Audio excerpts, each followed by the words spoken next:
Hey guys, welcome to the channel. মই হলো Chandasmita আৰু আপুনি চাই আছে অসমীয়া মাধ্যমৰ বিজ্ঞান বিষয়ৰ এটি চেনেল Plusmark। আমি পঢ়ি আছিলো অষ্টম মান শ্ৰেণীৰ এটি পাঠ শস্য উৎপাদন আৰু ব্যৱস্থাপনা। তাৰে আমি আজি পঢ়িম শস্য চপোৱা, শস্য মজুতকৰণ আৰু প্ৰাণীৰ পৰা পোৱা খাদ্য অৰ্থাৎ লাষ্টৰ তিনিটা টপিক। গতিকে দেৰি নকৰি আহা আমি ভিডিঅ'টো আৰম্ভ কৰো।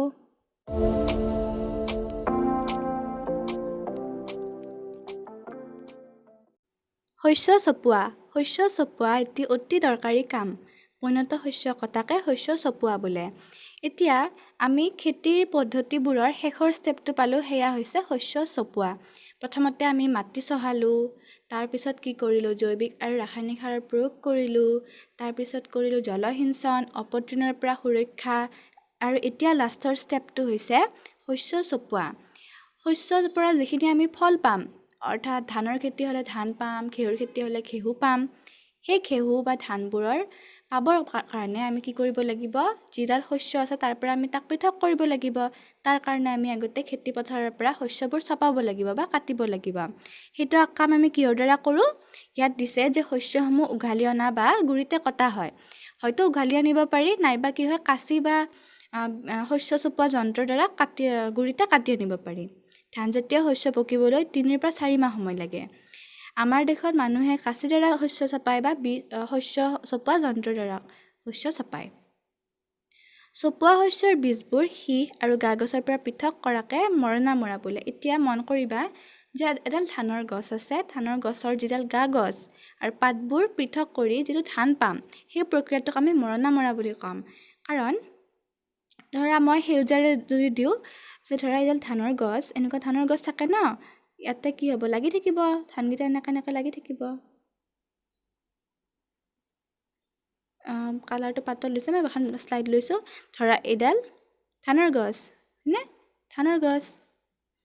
আৰু যদি মই য়েল্ল'ৰে দিওঁ ধানৰ সেইবোৰ, ধৰা এনেকৈ ধানকেইটা লাগি আছে। তো এতিয়া আমি কি হ'ব, এনেকৈতো আৰু আমি ডাইৰেক্ট পাই নাযাওঁ, এনেকৈ ডাইৰেক্ট পাম জানো আমি ধানকেইটা পাম জানো? আমি এনেকুৱা সৰু সৰু ধানবোৰ লাগিব। তো আমি তাৰ পৰা কি কৰিম, যিবোৰ পাত আছে এইবোৰ আমি পৃথক কৰিম, হয়নে নাই? পাত পৃথক কৰিব লাগিব। তাৰে যিবোৰ সৰু সৰু সীহ আছে, সীহ মানে হ'ল সৰু সৰু কিছুমান আঁহজাতীয় বস্তু, সেইবোৰ আমি পৃথক কৰিব লাগিব। তাৰপিছত আমি কি পাম, ফাইনেলি আমি পাই যাম ধানটো, হয়নে? তাক আমি ক'ম মৰণা মৰা বুলি। গতিকে ইয়াত যদি কুৱেশ্যন আহিব পাৰে যে শস্য চপোৱা কাক বোলে, পৈণত শস্য কটাকে শস্য চপোৱা বোলে। পৈণত শস্য বুলি কিয় কৈছে? কাৰণ আমি আধা কেঁচা বস্তু বা আধা পকা বস্তুটোতো আৰু শস্য চপাই নলওঁ। ধৰা ধানখিনি আধা পকিছে, আমিতো উঠাই নলওঁ, পূৰা পকিব লাগিব। পৈণত মানে হ'ল পূৰঠ হোৱা। গতিকে পূৰঠ হোৱাৰ পিছতহে আমি বস্তু এটা ব্যৱহাৰ কৰিম বা খাম, হয়নে? সেইকাৰণে কি কয় যে পৈণত শস্য কটাকে শস্য চপোৱা বোলে। তাৰপিছত আছে যে আমাৰ দেশত কাঁচি বা শস্য চপোৱা যন্ত্ৰৰ দ্বাৰা শস্য চপায়। আৰু মৰণা মৰা কাক বোলে আহিব পাৰে, যে মৰণা মৰা কাক বোলে, শস্য চপোৱা শস্যৰ বীজবোৰ সীহ আৰু গা গছৰ পৰা পৃথক কৰা প্ৰক্ৰিয়াটোক মৰণা মৰা বোলে। ঠিক আছে, এতিয়া নেক্সট শ্লাইডলৈ গৈছোঁ। ইয়াতে কাঁচিৰ যোনটো ডায়েগ্ৰাম সেইটো দিছে, দেখিছা? কাঁচিৰ ডায়েগ্ৰাম এইটো। আগলৈ এতিয়া মৰণা মৰা কাম কম্বাইন মেচিনৰ দ্বাৰা কৰা হয়। এতিয়া কম্বাইন মেচিন কি? তলত যিটো ফটো দিছে, তোমালোকক বুকত যিটো ফটো দিছে, সেইখন ফটোত আছে চাবা, সেইটো হ'ল কম্বাইন মেচিন। কম্বাইন মেচিনৰ দ্বাৰা কি হয়, যিটো বীজ হ'ব, উদ্ভিদৰ বীজৰ পৰা গা গছ আৰু সীহবোৰ গুচাই দিয়া হয়। অৰ্থাৎ মৰণা মৰা কামটো আমি কম্বাইন মেচিনৰ দ্বাৰা কৰোঁ। এতিয়া আহিব পাৰে কুৱেশ্যন দেই। অ'কে, এইটো আৰু এইখন এতিয়া কম্বাইন মেচিনৰ দ্বাৰা কৰা হয়। তাৰপিছত যিয়ে শস্য চপোৱা আৰু মৰণা মৰা দুয়োটা কাম কৰে, যিয়ে যোনটো শস্য চপোৱা কাম আৰু মৰণা মৰা কাম, এই দুটা কামেই কৰে। মই ভালকৈ চিন দি দিছোঁ। এইটো আহিব পাৰে দেই যে আমাৰ যোনটো মৰণা মৰা কাম, সেইটো কি মেচিনে কৰে, কি মেচিনৰ দ্বাৰা কৰা হয়, সেইটো হ'ব কম্বাইন মেচিন। এইখন হ'ল ফটো। তাৰপিছৰ শ্লাইড।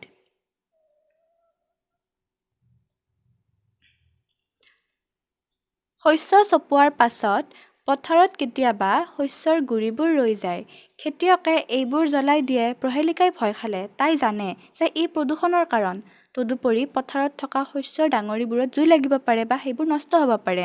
এতিয়া প্ৰহেলিকাৰ এটা চিন্তা হৈছে যে যেতিয়া শস্য চপোৱাৰ পিছত তাই জানে যে শস্য চপোৱাৰ পিছত পথাৰত যিবোৰ ৰৈ যায়, যিবোৰ নাৰা বুলি কয়, তোমালোকে গম পাব নে নাই নাজানো, বা নাৰা বুলি কয়, যিখিনি ধানটো গুৰিতে কটা হয়, গতিকে কটাৰ পিছতো অলপমান থাকি যায়, গতিকে সেই তলৰ অংশক নাৰা বুলি কয় আৰু সেইবোৰ জ্বলাই দিয়া হয় সাধাৰণতে। গতিকে জ্বলাই দিলেতো প্ৰদূষণ হ'ব। আৰু কি প্ৰদূষণ হ'ব তোমালোকে যদি জানা কমেণ্ট ছেকশ্যনত জনাবা। তো প্ৰদূষণ হ'ব বুলি তাই গম পাইছে, গতিকে ইটো বহুত ডাঙৰ সমস্যা। তদুপৰি কাষত থকা শস্যৰ ডাঙৰিবোৰতো জুই লাগিব পাৰে, গতিকে বহুত নষ্ট হ'ব পাৰে। গতিকে তাই বহুত ভয় খাইছে। আৰু প্ৰদূষণটো কি হ'ব? বায়ু প্ৰদূষণ, হয়নে? বায়ু প্ৰদূষণ হ'লে কি হ'ব? নানান ধৰণৰ আমাৰ বেমাৰ আজাৰ হ'ব পাৰে, গতিকে তাইৰ ভয় হৈছে। গলৈ ক্ষুদ্ৰ খেতিয়কসকলে এটুকুৰা সৰু চোতাল সদৃশ ঠাইত বা বাঁহ দিয়া যন্ত্ৰৰ সহায়ত সীহ পতানৰ পৰা বীজ পৃথক কৰে। এইবোৰ ষষ্ঠ শ্ৰেণীত পাই আহিছা যে ইয়াত কি কৰে, যিবোৰ বীজ আছে সেইবোৰ ইয়াত সোমাই দিয়া হয় আৰু তাৰ পৰা কি হয়, বীজবোৰ পৃথক কৰা হয় এই যন্ত্ৰটোৰ দ্বাৰা। বাঁহ দিয়া যন্ত্ৰ দ্বাৰা কি হয়, সীহ পতানৰ পৰা বীজ পৃথক কৰা হয়। আমি ডাইৰেক্ট বীজটো পাই যাম আৰু, বুজিছা? আগলৈ এইখিনি ইমান ইম্পৰ্টেণ্ট নহয়। শস্য চপোৱা উৎসৱ। ৩-৪ মাহ কঠোৰ পৰিশ্ৰমৰ পাছত শস্য চপোৱাৰ দিনটো আহে। সোণালী পথাৰত থিয় হৈ থকা বীজেৰে পৰিপূৰ্ণ শস্যৰ থোকবোৰ দেখি কৃষকৰ অন্তৰ আনন্দতে উঠলি উঠে আৰু সুদিনৰ অনুভূতি লাভ কৰে। গতিকে ইমান দিনৰ কষ্ট, হয়নে? প্ৰথমতে মাটি চহোৱা, তাৰপিছত জৈৱিক সাৰ, ৰাসায়নিক সাৰৰ প্ৰয়োগ, তাৰপিছত জলসিঞ্চন, অপতৃণৰ পৰা সুৰক্ষা, শস্য চপোৱা, ইমান কাম কৰাৰ পিছত খেতিয়কসকলৰ কেনে এটা আনন্দৰ অনুভৱ হ'ব পাৰে, হয়নে? এতিয়া আমাৰ শুনিয়ে ভাগৰ লাগি গৈছে কিজানি, তো তেওঁলোকৰ কিমান কষ্ট হ'ব পাৰে, হয়নে? গতিকে এই কামটো খুব আমাৰ কাৰণে জৰুৰী কাম। কাৰণ আমাক যদি খেতিয়কসকলে শস্য নিদিয়ে তেনেহ'লে আমি কি খাম? গতিকে খেতিয়কসকলৰ প্ৰতি আমাৰ সদায় শ্ৰদ্ধা হোৱাটো জৰুৰী। এতিয়া আগৰ ঋতুৰ পৰিশ্ৰমৰ ফল আৰু এয়া তেওঁলোকৰ অৱসৰ বিনোদন আৰু আনন্দ স্ফূৰ্তি কৰাৰ সময়। শস্য চপোৱা সময়খিনি এইদৰে ভাৰতবৰ্ষৰ সকলো অঞ্চলৰ বাবে আনন্দ আৰু সুখৰ সময়। মহিলা পুৰুষ উভয়ে মিলি কি কৰে, উদযাপন কৰে বিভিন্ন উৎসৱবোৰ আহিব পাৰে। যে কি উৎসৱ পালন কৰা হয়? পোংগল, বৈশাখী, হোলী, দীপান্বিতা, নবান্ন আৰু বিহু। গতিকে এইকেইটা মনত ৰাখিবা, কি নাম আছে, হয়নে? মনত ৰাখিবা। আগলৈ শস্যৰ মজুতকৰণ। উৎপাদন হোৱাৰ পাছত এটা প্ৰয়োজনীয় কাম হৈছে শস্য সাঁচি ৰখা। এতিয়া কি হ'ল, শস্য চপালোঁ, যদি আমি শস্যখিনি ভালদৰে সাঁচি নাৰাখোঁ, যদি একেবাৰতে গোটেইখিনি খৰচ কৰোঁ বা যদি আমি যদি যেনেকৈ তেনেকৈ থৈ দিলোঁ, তেতিয়া কি হ'ব? শস্যত হয়তো পোকে ধৰিব, নাইবা পচি যাব, হয়নে নাই? গতিকে আমি শস্যৰ মজুতকৰণো কৰিব লাগিব। যদি শস্যৰ বীজসমূহ বহুদিনৰ বাবে সাঁচিব লগা হয় তেনেহ'লে বীজবোৰক আৰ্দ্ৰতা, কীট-পতংগ, এন্দুৰ আৰু অনুজীৱৰ পৰা বচাই ৰাখিব লাগিব। পইণ্টকেইটা হ'ব যে কিহৰ পৰা বচাই ৰাখিব লাগিব? আৰ্দ্ৰতা, কীট-পতংগ, এন্দুৰ আৰু অনুজীৱ, 4টা বস্তুৰ পৰা এনেকৈ আমি বচাই ৰাখিব লাগিব। ঠিক আছে? সতেজ শস্যৰ আৰ্দ্ৰতা বেছি থাকে। যদি সতেজ শস্যবোৰ নুশুকুৱাকৈ সংৰক্ষণ কৰা হয় তেনেহ'লে সেইবোৰ শস্য বেয়া বা অনুজীৱৰ দ্বাৰা আক্ৰান্ত হ'ব পাৰে আৰু অংকুৰণৰ সামৰ্থ্য হেৰুৱাব পাৰে। মন কৰিবা, যেতিয়া শস্য এটা নতুনতে কটা হয় তেতিয়া কি হৈ থাকে, তাত আৰ্দ্ৰতা বেছিকৈ থাকে, অৰ্থাৎ সি অলপ ভিজা টাইপ হৈ থাকিব। গতিকে কি হ'ব, তাত পটককৈ পতংগ হওক বা অনুজীৱ হওক তাৰ দ্বাৰা আক্ৰমণ হোৱাৰ সংখ্যাটো বেছিকৈ থাকে। সেইকাৰণে কি হয়, তাক আমি বেছি ভালদৰে সংৰক্ষণ কৰিব লাগিব যাতে তাৰ একো সংক্ৰমণ নাঘটে। নহ'লে কি হ'ব, বীজৰ অংকুৰণ নহ'ব, ফলত তাৰ পৰা ফল নহ'ব। সেয়ে সংৰক্ষণৰ আগতে বীজবোৰ ৰ'দত শুকুৱাই বীজৰ আৰ্দ্ৰতা নাইকিয়া কৰিব লাগে।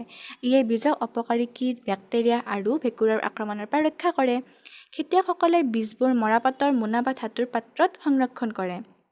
গতিকে আমি ৰ'দত কি কৰিব পাৰোঁ, সেইবোৰ শুকাই ল'ব পাৰোঁ আৰু তাৰ যিটো আৰ্দ্ৰতা সেইটো নাইকিয়া কৰিব পাৰোঁ। খেতিয়কসকলে মৰাপাটৰ মোনা বা ধাতুৰ পাত্ৰত সেইবোৰ সংৰক্ষণ কৰে।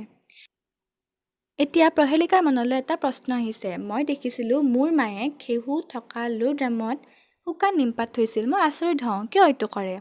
এতিয়া প্ৰহেলিকাৰ দৰে আমাৰো হয়তো ঘৰত কিছুমান কি কৰে, কেতিয়াবা কিছুমান বিচনাৰ তলত বা কিছুমান বস্তুৰ মাজত নিমপাত বা তুলসী পাত থৈ দিয়ে। এইটো কিয় কৰে? কাৰণ নিমপাত বা তুলসী পাতত কি থাকে, ঔষধি গুণ থাকে। যদিও নিমপাতটো খাবলৈ তিতা, কিন্তু ইয়াৰ ঔষধি গুণৰ বাবে কি হয়, আমাৰ শৰীৰত থকা কিছুমান বেক্টেৰিয়া, বীজাণু বা কিছুমান পতংগ মৰি যায়। মানে যদি অলাগতিয়াল বস্তু আছে সেইবোৰ ধ্বংস হৈ যায়। গতিকে এইবোৰ খুব জৰুৰী খাব লাগে, গুড ফৰ ইয়ৰ হেল্থ। আগলৈ, অৱশ্যে অধিক পৰিমাণৰ শস্যৰ বীজ সংৰক্ষণৰ ব্যৱস্থাত বীজবোৰ অপকাৰী এন্দুৰ, কীট পতংগৰ পৰা ৰক্ষা কৰি ৰাখিবলৈ এইবোৰক বায়ুৰুদ্ধ কক্ষ বা ভঁৰালত ৰখা হয়। কি কৰে? ভঁৰালত ৰখা হয়। যেতিয়া কি হয়, বেছি পৰিমাণৰ অধিক পৰিমাণৰ শস্য থাকিলে কি হ'ব, থ'ব অলপ দিগদাৰ হ'ব। এনেকৈ ৰ'দত মেলি প্ৰথমতে, তাৰপিছত ক'ৰবাত ভৰাই থ'ব দিগদাৰ হয়। সেইকাৰণে কি হয়, বায়ুৰুদ্ধ কক্ষ বা ভঁৰালত ৰখা হয়। জানা চাগে তোমালোকে, দেখিছা গাঁৱত গ'লে যেতিয়া ডাঙৰ ডাঙৰ কিছুমান ভঁৰাল থাকে, ডাঙৰ ডাঙৰ কিছুমান পাত্ৰ থাকে, তাত কি হয়, ধান চান ভৰাই থোৱা হয়। আগলৈ, ঘৰত শস্য সংৰক্ষণৰ বাবে শুকান নিমপাত ব্যৱহাৰ কৰা হয়। এইটো আমি ক'লোৱেই। ডাঙৰ গুদাম ঘৰত নিৰ্দিষ্ট কিছুমান ৰাসায়নিক দ্ৰব্যৰ ব্যৱহাৰেৰে অপকাৰী কীট আৰু অণুজীৱৰ পৰা ৰক্ষা কৰি বৃহৎ পৰিমাণৰ শস্য মজুত কৰা হয়। কি হয়, কিছুমান কি হয়, নিমপাতৰ সলনি কেতিয়াবা কিছুমান ৰাসায়নিক দ্ৰব্য ব্যৱহাৰ কৰা হয়। আগলৈ, প্ৰাণীৰ পৰা পোৱা খাদ্য। এইটো হ'ল লাষ্ট টপিক। যদি এতিয়ালৈ ভিডিঅ'টো ভাল পাই আছা তেন্তে প্লিজ লাইক কৰি দিবা আৰু ছাবস্ক্ৰাইব দ্য চেনেল। আৰু মই চেষ্টা কৰিম যাতে মই আগলৈও এনেকৈ দি থাকিব পাৰোঁ ভিডিঅ'বোৰ। আৰু তোমালোকৰ কিবা ৰেকমেণ্ডেশ্যন থাকিলে জনাবা। আৰু এতিয়া ঠিক আমি পঢ়ি লওঁ যে প্ৰাণীৰ পৰা পোৱা খাদ্য। এইটো আমি জানো, এইটো এটা ইমান ইম্পৰ্টেণ্ট পইণ্ট নহয় যে আমি জানোৱে। যেনেকৈ ইয়াত দিয়া আছে এখন তালিকাত কি কৰিব দিছে, কি কি পাওঁ লিখিব দিছে। গাখীৰ আমি কিহৰ পৰা পাওঁ? গৰু, ম'হ, ছাগলী, উট ইত্যাদি। কণী কিহৰ পৰা পাওঁ? হাঁহ, মুৰ্গী আৰু প্ৰায় চৰাইৰ পৰা পাওঁ। মাংস, মুৰ্গী, ছাগলী, তাৰপিছত আৰু গাহৰি আৰু বহুত কিবা কিবি আছে, নহয় জানো? 4 নম্বৰত তোমালোকে ফিল কৰিবা, ঠিক আছে?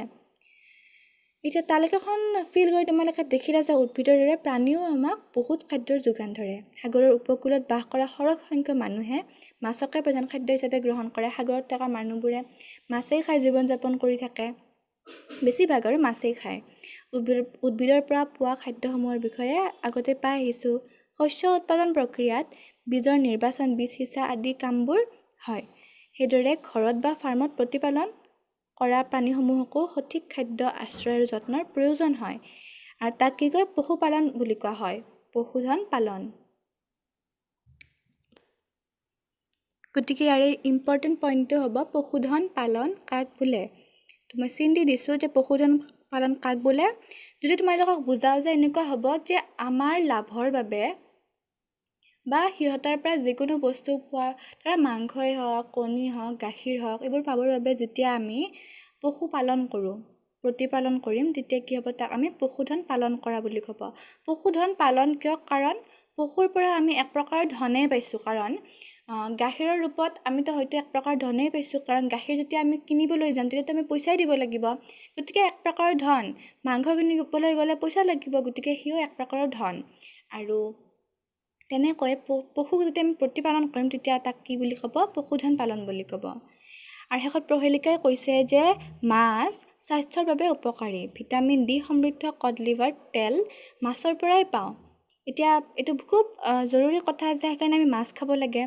মাছ ইম্পৰ্টেণ্ট। আৰু ইয়াৰ ইম্পৰ্টেণ্ট যোনটো পইণ্ট সেয়া হৈছে পশুধন পালন কাক বোলে। ঠিক আছে, গতিকে আজিলৈ ইমানেই।